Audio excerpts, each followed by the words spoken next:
I mean, it sucks. I had to retake my surgery shelf exam. And, I love being real transparent with y'all. But I refrained from saying something simply because, recently, and per usual, I feel like this happens every few months.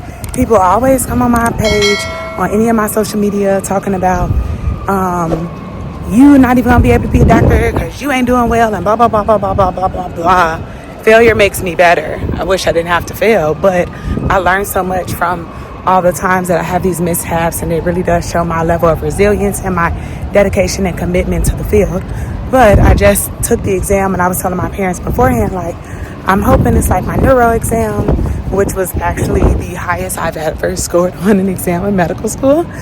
But I was like, I hope it's like my neuro exam where I have 45 to 55 minutes left and I don't go over all the stuff, because I just really knew I had all the good feelings in the world that, that exam was going to turn out well, as it did.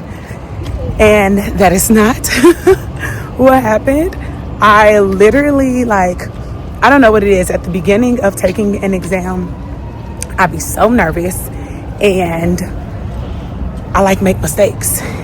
So much so to the point I've started telling myself, you need to just start skipping questions. Skip them, mark them, cross out whatever you can, and then come back to them. And I thought that I skipped buku questions, but I actually only skipped 11. And I was like, oh, shout out to me.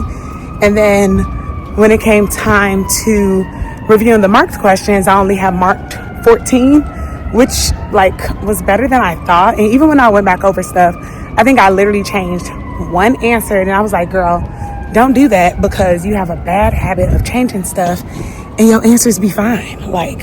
Can we please not?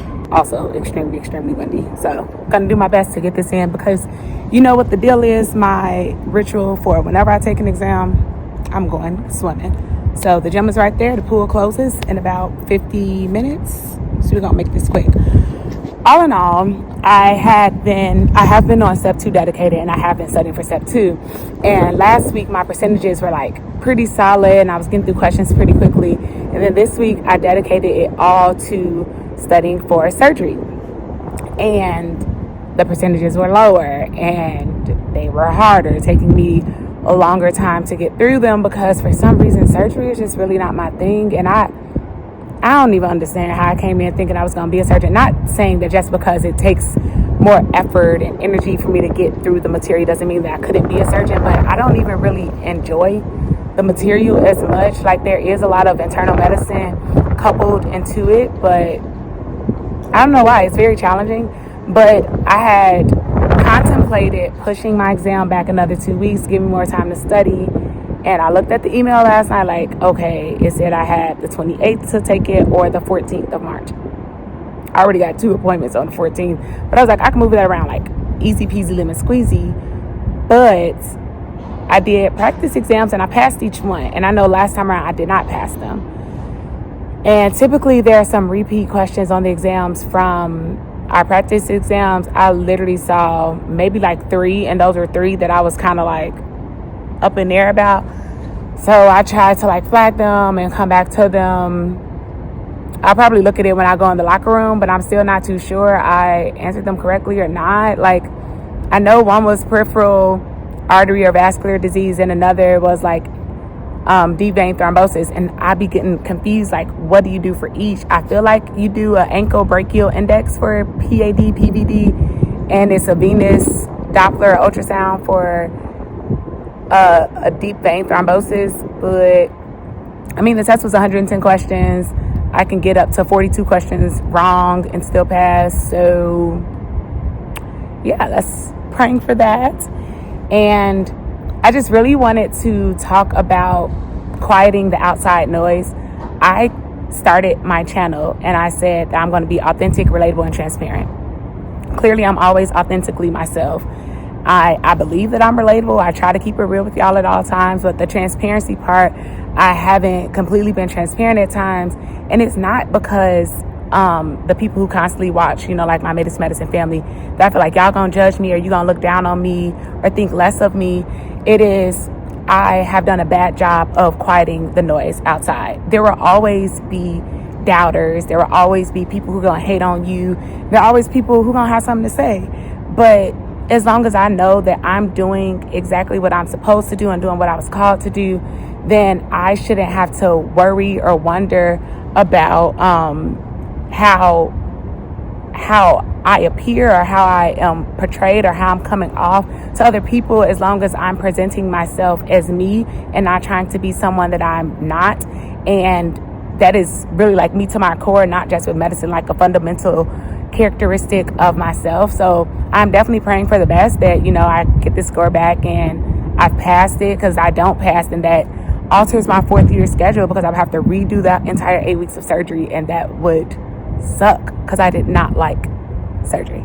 8 weeks of redoing the same thing, of waking up at 3:30, 4 o'clock in the morning, is a hot mess. But whatever the outcome, I know I gave it my best, and I really did try. I tried really hard, and my best was gonna be good enough, whatever. Hopefully it's passed. I'm not gonna hold you, but it's always good enough, as in, I found out that I failed days before Christmas, and I literally was like, this is not about to steal my joy. This is not about to make me be sad for 2 weeks of break. Like, I still earned this winter break, and I had a blast winter break. But just to go back, quiet that outside noise. Don't listen. Like, I am very big on heightening the negativity, heightening the bad reports, the bad news, the bad comments, the bad whispers, the bad murmurs. But there's always so much more positivity, so many more good things that people have said about me. So many people have reached out and said that I've encouraged them, I've inspired them, I've uplifted them, I've motivated them. They look up to me, all these different things. And even if it's just one person that does that, that's a bigger impact than someone that's scrolling, leaves a nasty comment, and probably never comes in contact with my page again. So like, whatever y'all going through as well, like, try to focus on that positive and a little less on the negative. I was looking at somebody's post the other day, and they do ins and outs for each month, and I was inspired. I was like, okay, I need to start doing ins and outs each month as well, because out with the drama, out with the negativity, in with the self-love, the positivity, and encouragement. Like, no more negative self-talk. During my test, I had to stop myself and remember what my devotion said this morning. It was Romans 8:28. Dang it. Of course, every time I say something, I didn't forget it. For we know, or is it like, got it for other time. We know all things work together for the good of those who love God and who are called according to his purpose. So I was like, all right, God, I see what you're doing there, bigging me up, because I love you, and this is the calling that you placed on my life, because there were many a times that I wanted to walk away, but you kept me steadfast with my eyes on the prize. So I actually feel good walking out. This kind of feel like my Pete's retake when I walked out, like, you never know, but I felt good. So yeah, we're gonna go with that. But let me go swim, because it's Friday. I'm gonna enjoy myself before I take my practice test for step 2 CK tomorrow. So yeah, big yourself up. Keep those that love you around you, who gonna uplift you around you. Forget the haters, because they don't matter, period. So I have my score back for my surgery exam, and I did not pass. Everything that I told y'all is what is going to hold true. This is the first time that I've taken a retake exam and I failed it, and that means I have failed the clerkship. That means I have to retake surgery, which delays my completion of 3rd year. I have to meet with the surgery clerkship director, my advisor, and like 2 of my advisors likely, and come up with a plan for when I retake the rotation and then ultimately the exam. This alters my 4th year schedule. It does not mean that I won't finish in December, because I had about 14 open weeks in my schedule, so this just makes less time open, which means less free time. But whatever. I'm hoping to take it in April, which is right after I sit for psychiatry. That I'll, instead of sitting for step 2 in May, I will go into surgery at the end of April, and that will go through June. So it alters my 4th year schedule. Like, I have to move my acute care rotation, which is currently the pediatric ICU. Likely won't get that again, and will have to do emergency medicine, which arguably could be better for me. Only difference is there's an actual exam for emergency medicine versus PICU is no exam. And I mean, it sucks. I can't sugarcoat it. It sucks. And I've talked to multiple people this morning about it by now.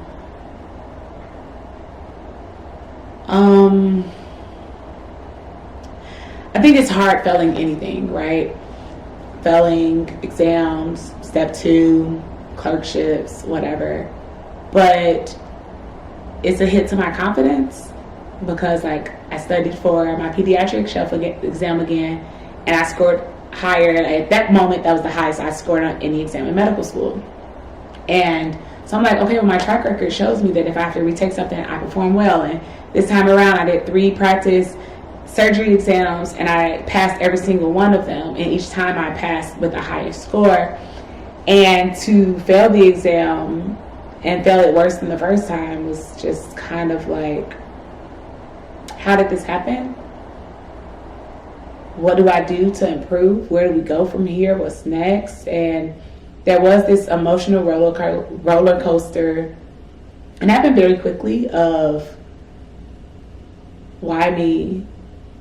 Why do things keep happening, to I don't want to do this no more, as in I'm out, I'm done with medical school, to what's next? And that happened within a span of like less than 5 minutes. And I was reminded that I've overcome more. Like, yes, I've never failed a clerkship, and it does suck. Like, I will probably say that 10 more times, because I will not minimize my feelings. I won't minimize the reality of where I am.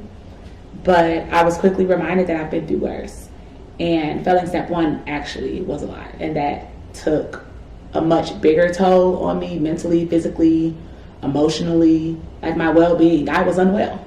That entire 2023, I was not well. I was not good. I genuinely did not know if I was going to make it to the other side of passing step 1, because that's how hard it was and how much of a roadblock it felt like I had placed in front of me. And I came into medical school wanting to be a surgeon. I don't want to be a surgeon anymore. So failing a rotation, yes, again, it sucks, but it's surgery. And I'm not going to be a surgeon. So, you know, but to me, the mental battle is I have to go back to one of the longest rotations, 8 weeks long, of waking up at 4 or 3:30 in the morning and working 10 to 12 hours and hoping I get a site that doesn't work weekends, because it's just too much.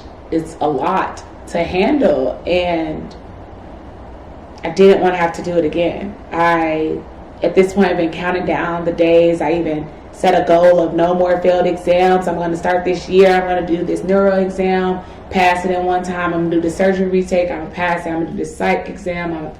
I'm going to pass it. I'm going to take step 2 and I'm going to pass it. That was 4 exams I said I had to take this year. And we're going to pass them all. And I passed neuro with now the highest score I've ever gotten in medical school. And then I failed the surgery. And I'm like, okay, so now that's 2 exams I've taken. I was only supposed to take 4. And now I'm going to have to take 5, which is going to turn into 6 because I have to take surgery twice. And now I have to add on an emergency medicine rotation. See, when do I actually want to take emergency medicine? Where do I put my sub-I now? Because it was actually in the place of right after psychiatry, but I was going to move it, right? Because I was like, I actually want to sit for step during this block, and it'd be nice to have 4 weeks off, 4 weeks off before psych, 4 weeks off after psych to, study before and after. And then have I plan to sit 2 weeks after psych and have 2 weeks off, go to Beyonce concert and live my life, do all the things. get my scroll back, celebrate that. And now I can't sit then. Like, it's unwise to sit without surgery. And a lot of people are like, well, we do the internal medicine questions because surgery is a lot of medicine. And I get that. But the surgery questions I get wrong are not really the medicine ones. So, because I performed really well on my medicine shelf exam for internal medicine, I don't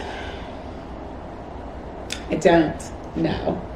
Like, I legit don't know. And I text my advisor and said, hi, are you free to chat today? Zoom or phone? Too many updates and emotions, plus it's been a while. They let me know that they're currently in a meeting, scheduled to end at 11. Might go over, meeting from 2 to 3:30, otherwise I'm free to meet. I'm like, okay, whatever time works for you. I'm on step 2 dedicated, so I'm free. So I've turned off my do not disturb, so whenever they hit me up, I know it. Hopefully a call, because my watch does this thing where it wants to like lock and like unlock, whatever, meaning like I don't get the vibration to my watch, and so I don't want to miss their call. I want to update them on everything that's gone on, and yeah, just seeing what does this mean for me moving forward. And I have comments from surgery, like clinically I high passed. It was the exam where it's going to make where I failed the rotation, or it's unsatisfactory, whatever they put on your transcript. I spoke to someone earlier today who was also in the same position where they didn't pass surgery after the retake exam, because you get 2 tries on the exam to pass. They also in the same position as me. They didn't pass it. They had to retake surgery. They passed that second time. So, you know me, I'm always telling y'all about networking and reaching out to people who've been where you want to go. Well, first person who came to my mind was my classmate. Like, okay, let me hit them up. What did you do on the second time around? And something that they told me was they were extremely honest with the resident. Like, hey, I've already done this rotation. This is my second time doing it. And I failed not because of my clinical performance, but because of the exam. So if there is any way for me to get more time to study while I'm here, I would greatly appreciate it. I plan to do the same. So much so that I wrote it down. Because I'm like, look, I'm going to say that to them.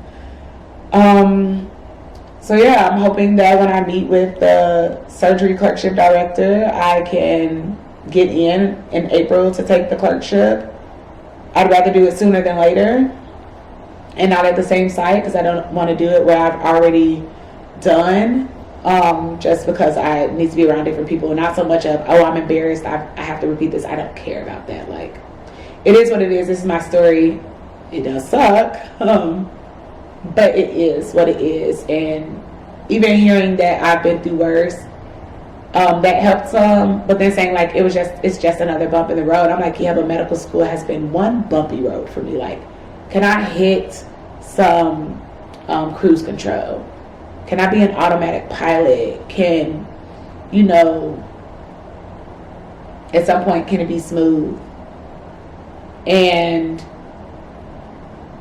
I'm really hoping that my story reaches and helps people to know that even once you're in, my prayer is that you don't encounter obstacles, but you do.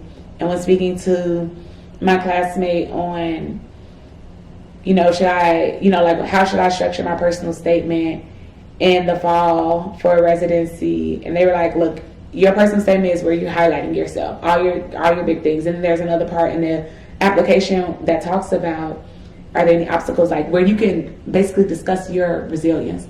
And I was like, oh, okay, great. So I can speak of how I overcame there, and how, you know, I tell my story to let other students know that they're not alone. You don't have to go through this by yourself. It can be very isolating.